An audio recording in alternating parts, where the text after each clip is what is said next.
have made the wrong decision. As the chief creative officer of Mythical, Stevie Levine oversees the creative behind everything made by the 100-person organization. And they make a lot. 6,600 videos, 31 million subscribers, and over 100 million views a month on YouTube. Those are a lot of numbers. Stevie's been working with Rhett and Link since 2013, and she's seen everything. Algorithm changes, new forms of consumption, short form, medium format, the whole banana. We see a challenge like that or change like that and go, well, what can we make for this? She runs a giant team, and she's cultivated individual strengths within each person on the team. So you do have that strength inside of you. And she has a lot of thoughts on how to grow as a creator. You are not the best editor. You might not be the best writer. You're not the best DP. Like, bring people on who are better than you in those places, and your content will be better and your mental health will be better. We're diving deep with Stevie to find out what it's like managing the longest running daily show on the internet. Stevie, welcome. Thank you. Thank you for having me. I'm so psyched to have you here and to talk about this. Let's just jump straight in.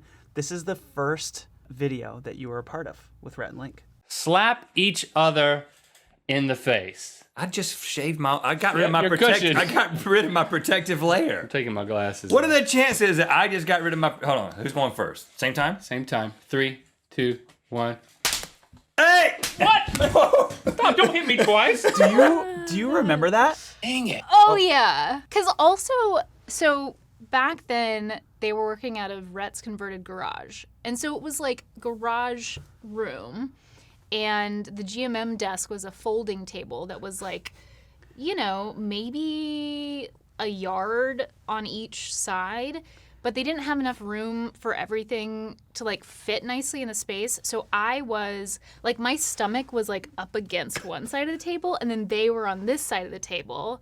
And I was like, you know, I know these guys from the internet. We've had great discussions. I'm here. Like, we're going to produce some content together. But this is my second day working with them. And they've told this story, so I'm not spoiling anything. But after the camera cut, they got in like a literal fight. There might have been another slap involved. They were screaming, and I was like 3 feet away from them, and I didn't know them at this point. Screaming in seriousness? Yes. Actually angry at each other? Actually angry. Like, whoever slapped first. Hey! What? The other guy was angry. Don't hit me twice. Which is why he slapped back. But then they slapped more, and it was like a physical yelling fight. And I was like, oh my God, I think I may have made the wrong decision. What is the scale of GMM at this point? When they upload a video, how many people, what's the audience like? What's the scale of this operation like? So they had one employee who would shoot and edit GMM, and they would come up with a topic as they say as they drove to work, but it was literally in Rhett's backyard. So I guess like as he walked into his backyard, and they'd be like, this is what we're going to talk about today. And so this was just like a side project for them. So I was just there, and they were like, hey, you could watch this if you want. I had no idea what it was. It was for their second channel. Maybe tens of thousands of people were watching, but maybe not. Maybe it wasn't that many, because it was definitely just like a daily vlog type of thing. So this was not the main thing at the time. Not the main thing. The main thing was the music videos and the comedy videos. I won't pretend like it's nothing, 'cause my belly button's really something. They had hired me to work on a show called The Mythical Show, which was a half-hour weekly show that we put together. On this week's show, Craigslist crank calls. Terry Kasabian, the guy that gets you out. Tim and Eric. And so watching them do this was kind of did it give you ideas? Did it help you think about how to sculpt that show? I mean, it gave me some ideas, but no, nothing to do with the creative. Honestly, I was not into it. I didn't want to produce that type of content. Type of slapping content aside, but like I didn't want to produce, we're going to sit in front of the camera and talk type of content. I was there to make a show. I eventually did produce major music videos and sketches for them, and I wanted that like premium glossiness, and I just thought like this is just a silly side project, and I don't really need anything to do with it. Do you remember when your perception of that changed? When did it go from, was it a slow ramp, or was there a moment where you were like, holy shit, this is the thing? This is it. So the Mythical Show, the half-hour show ended. We didn't do more. I think we did 10 or 12. We were doing major music videos at the time. This is back in 2013. Maybe there was a little bit of lift in Good Mythical Morning, or it was like, it's not hard to make. We should make more of them. And we want you to stay on full-time as our producer, so you're going to have to produce everything.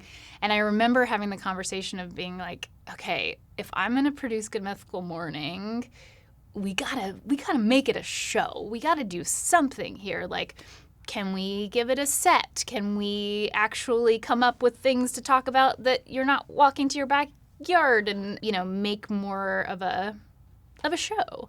And so that's when it got interesting to me. I guess that takes us to this, which is sort of like the formats, I guess, of like, Sure. or the output at the time. Yeah. So even in 2013, my reaction to seeing this is, oh my God, that is a lot of stuff. Which is like 10 years ago. Yeah. A daily show, main music videos, the side channel, the podcast, Good Mythical More. It's just a lot. What is each trying to accomplish? Are they just motivated by like communication? Like, what's going on here? Yeah, there's a lot of itches you gotta scratch, and all these things scratch different itches. I mean, to a certain extent, this is somewhat of the core of what we still do. When you flash forward, you'll see how much more that we can produce, but there's more on the way. I'll tell you that too. Okay, so let's go there right now. So this is Wow. This makes me like I have high anxiety looking at the You've slide. done it. Me too. So this is 2023 output. This is what you are creative bossing Yeah. right now. Stevie, I don't know. I don't understand how this is possible with a team. I've got to say, and I'm sure a lot of people say this, the Mythical Crew is the best possible team you could have. Like, every single day, I am reminded of how lucky we are to have the crew that we have, because they are not only the most talented people and hardworking people, but they're actually enjoyable people to be around, and they like what they do, which a lot of people can't really say that about their jobs. So, or maybe they just tell me that they like what they do, but I'll take it. When do you guys decide to spin up a new thing? And do you ever shut things down? Like, do you spin up things that don't work? Like, why are there 1, 2, 3, 4, 5, 6, 7? I don't know, there's like maybe 15 things here. Like, why 15? Like, are you done? Is that going to be No. it? Or is there more coming? Like, Yes. And how do you decide to spin up a new thing? What's behind that? I don't know. I think we're big fans of things being organic. So we don't like to force anything. So if we see a signal in something, we'll explore it. And if the creative's not there, then we won't pursue it. So I think our biggest spinoff to date has been Mythical Kitchen, which we launched at the top of 2020. And the way that we did that, I mean, it was a long process. So I was looking for a food producer to come in and produce for GMM, because before that we'd done a lot of, here's a taco shell that we're going to put blood cubes in, and it's going to be our former intern that's going to do that. And then we got to a point where it was like, hey, we could use someone who actually knows how to make food. So we found Mythical Chef Josh. And yes, Josh does have a tattoo of a spork. It's a symbol for my grandmother. She's still alive. She just loves sporks. And I reached out and I said, hey, will you do an episode of Will It with us, which is one of our popular subseries? And he was like, sure, I'll come in. And he helped produce culinarily this episode for us. And I believe the guys popped him on camera for a second or had a conversation with him. And we were like, that really worked out. And so I reached back out to him and back out to him and back out to him. And he didn't answer my emails for a good 6 months to a year. And I was like, dang it. And then finally he answered my emails and I was like, come produce for us. And he did. And then he started coming on camera more. And then our food content started getting really popular, more popular. And then we piloted a series of videos on the Good Mythical Morning channel. Those did well. We spun off a whole channel with Josh, Mythical Chef Josh, leading from the talent perspective. What's the second best food in the world? Macaroni and cheese. That is correct. What's the third best food in the world? I don't know. And now we have a half dozen pieces of talent underneath Josh on the Mythical Kitchen channel. They have their own podcast, A Hot Dog is a Sandwich. They're insanely talented. And so that's kind of how that happened. And I think you could say the same for a lot of the things that we've done, where it's really like, I really wanted him to produce for us. He never thought he would be on camera, and that's what made him so good on camera. Is one of the things that you're trying to do find new talent and new hosts and new people to put in front of the audience? Like, is that like a strategic objective for... Not in a casting way. So, like, that's why Josh and the other Kitcheneers work so well, because they're not on-camera talent in that way. And in fact, you always go through that, like, painful period of time where you're like, oh, gosh, there's some awkwardness. And Josh will be the first to tell you, you look back at the first time he was on camera, and it's like, well, this is embarrassing. So I would say we're always looking for talent. It's just oftentimes off-camera talent that we're looking for. I think we have done it the other way a couple times, and the reality is if you don't have the spark off camera or you can't own your creative off camera, it's not going to translate on camera in the way we need it to with the content that we create. Interesting. So now we go that way. I've never heard any other organization approach it like that, but that makes so much sense. It's like, is there a vision first?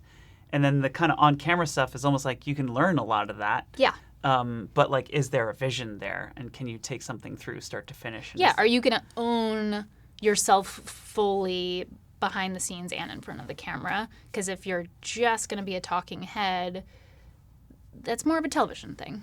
So speaking of team, this is what it looked like when you joined. It was just the four of you. You said they had already had like a shooter editor who was helping with Good Mythical Morning. Yes. And besides that, it was you and Rhett and Link. Mm-hmm. And today, it's now 100, is that what you said? It's about 100, yeah. So you're chief creative officer. Mm-hmm. So you're kind of overseeing, not kind of, you are overseeing creative for this entire operation. Correct. How did you learn how to do that? Like, you do what I mean? Like, Yeah. this is a lot of yeah, people. yeah. That's a big job. How did you step into those shoes? Well, one, it doesn't often happen when you have such a strong creative connection with somebody that they trust you with everything. And so I think that's what makes Rhett and Link and I's relationship so unique, is that very early on, they were able to trust me. So like all of the kind of creators that are starting out that like, it's really hard for me to hire an editor because I like to edit my stuff because I want to have control over that. Rhett and Link very quickly got over that because they were able to say, okay, Stevie, we now trust you fully with creative decisions, so have somebody edit it. You oversee it. And so they started passing off things like that.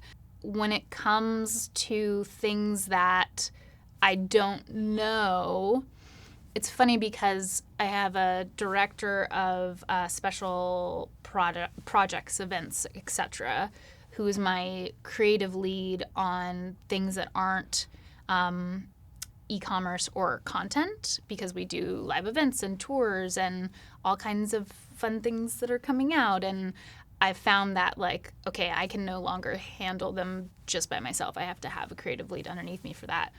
And he comes from a place of, he used to be our art director, so he's extremely talented and creative, but his strengths lie, his former strengths lie in art direction. And he was like, I'm really scared about taking on certain aspects of this role because I don't know how to do X. I don't know how to make X product.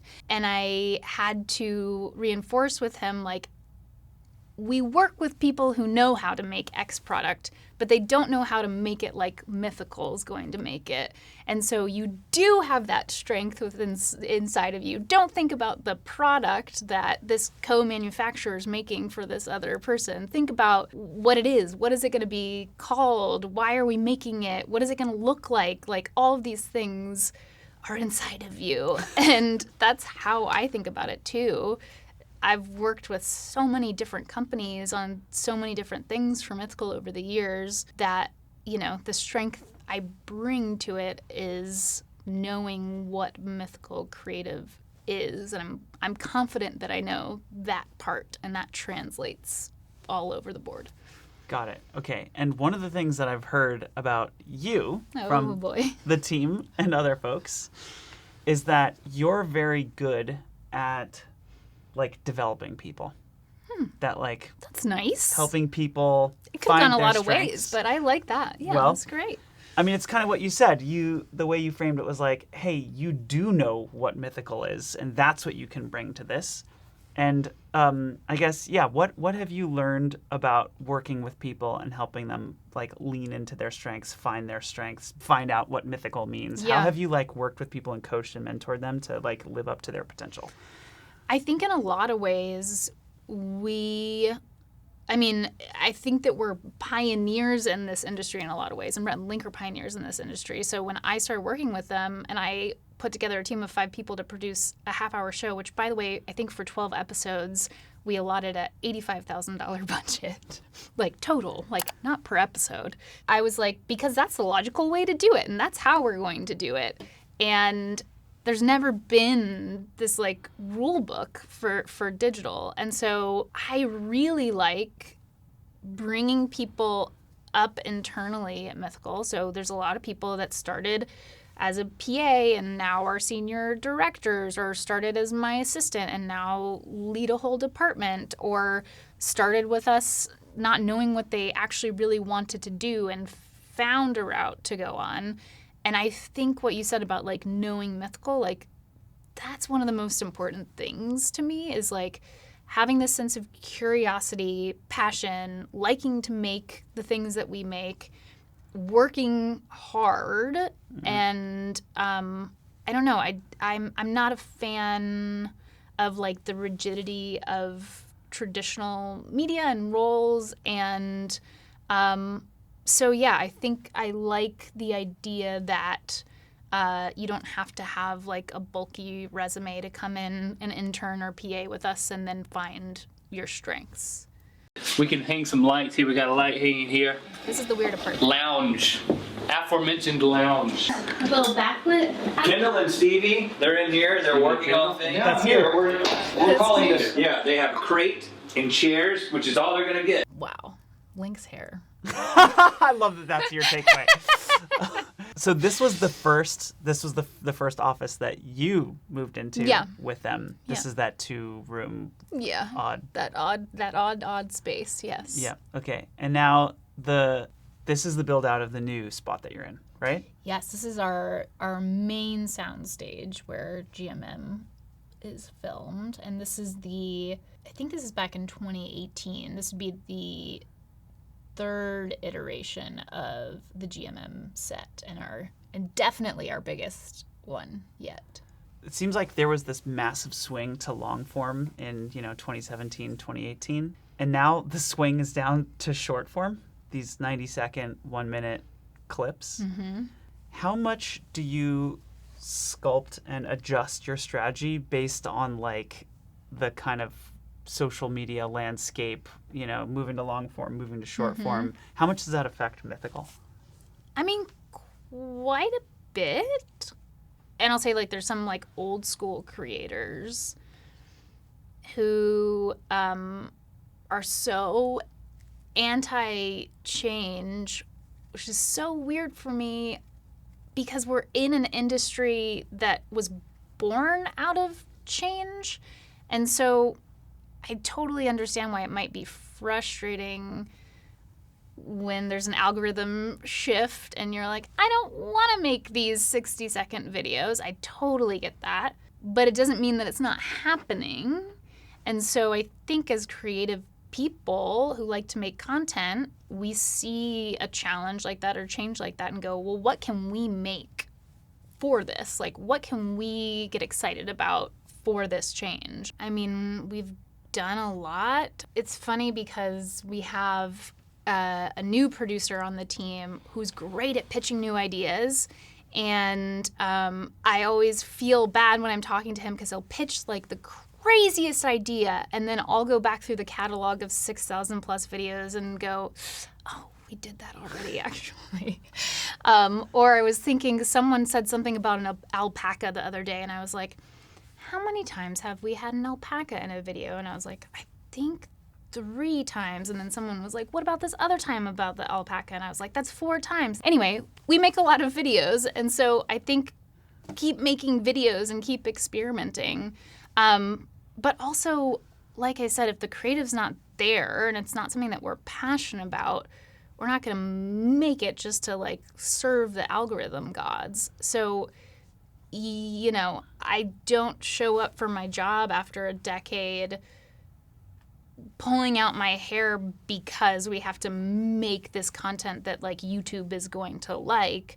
I want to like everything that we make, and Rhett and Link are very much the same way. Is this like dream come true for you? It sounds so fun. It sounds hard, intense.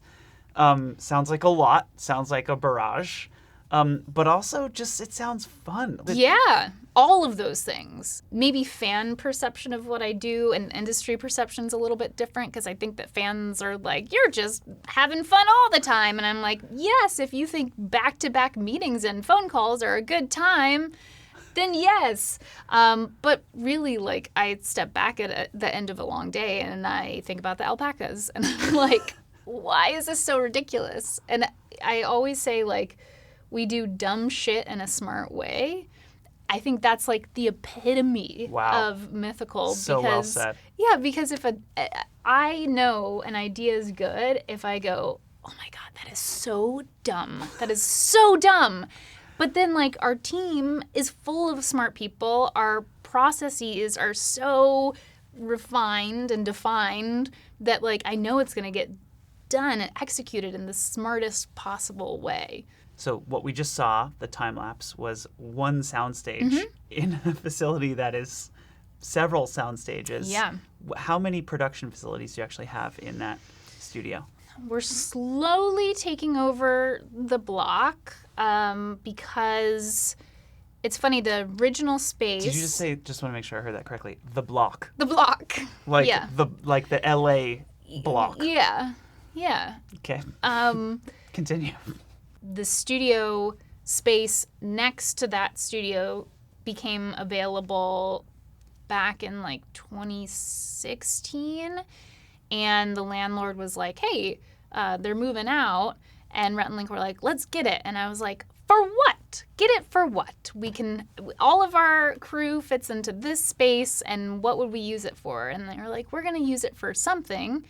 So we doubled our space, couple more sound stages, and then all of a sudden, oh, now we're doing a scripted show, and we have to put the production office in here, and our writers are going to go in here. Now we're going to do this show. Now we're going to buy Smosh. And then all of a sudden it was like, well, now nothing can fit in here. We're growing out of this. And our art department was in this like big garage space, and they were like, we can't work in here. And so we were like, okay, great, we'll get you another building to work out of. And then we launched a food publication, and then we expanded our e-commerce offerings, and so we had to get the next building next door.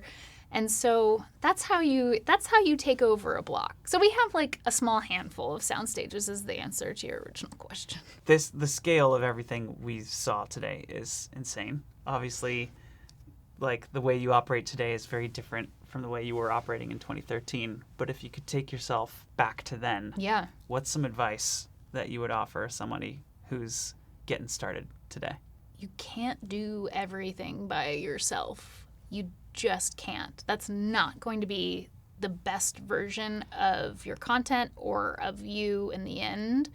So get over that sooner rather than later and start bringing people into your vision, into your world. Let them help you.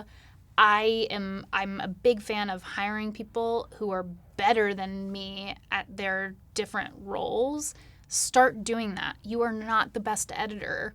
You might not be the best writer. You're not the best DP. Like, bring people on who are better than you in those places, and your content will be better and your mental health will be better for letting a team of people help you. Stevie, this was so fun to have you and to hear how Mythical has evolved. Thank you for coming and doing Thanks this for and having me. answering all these questions. So great to hang with you. Yeah, absolutely.